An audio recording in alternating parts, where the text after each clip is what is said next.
Night പെട്രോളിങ്ങിന് പോകുന്ന ഒരു SIയും കോൺസ്റ്റബിളും.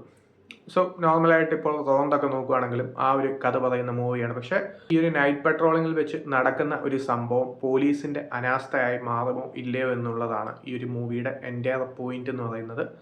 So അങ്ങനെ പോലീസിൻ്റെ അനാസ്ഥയായി മാറുമോ എന്നുള്ളൊരു ടെൻഷൻ ഈ ഒരു സീനിയർ ഓഫീസറായിട്ടുള്ള നവ്യ നായരുടെ ജാൻസി എന്ന് പറയുന്ന ഈ ഒരു SIയുടെ ക്യാരക്ടറിനുണ്ട്.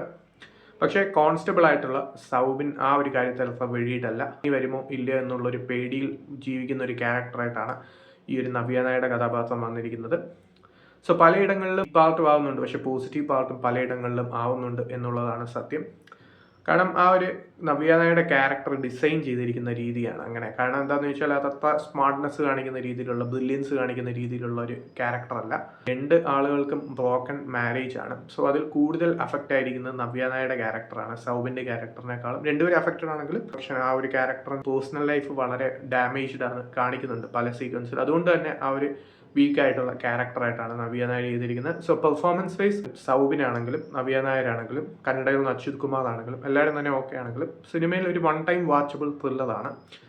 സസ്പെൻസും ത്രില്ലർ എലമെൻസും ആണ് മൂവിയിലുള്ളത്. ഫസ്റ്റ് ഹാഫിനേക്കാളും ബെറ്റർ ആയിട്ടുള്ള സെക്കൻഡ് ഹാഫ് സിനിമയുടെ ഒരു പോസിറ്റീവാണ്. സിനിമാറ്റോഗ്രഫി എടുത്തു പറയേണ്ട ഒന്നാണ്.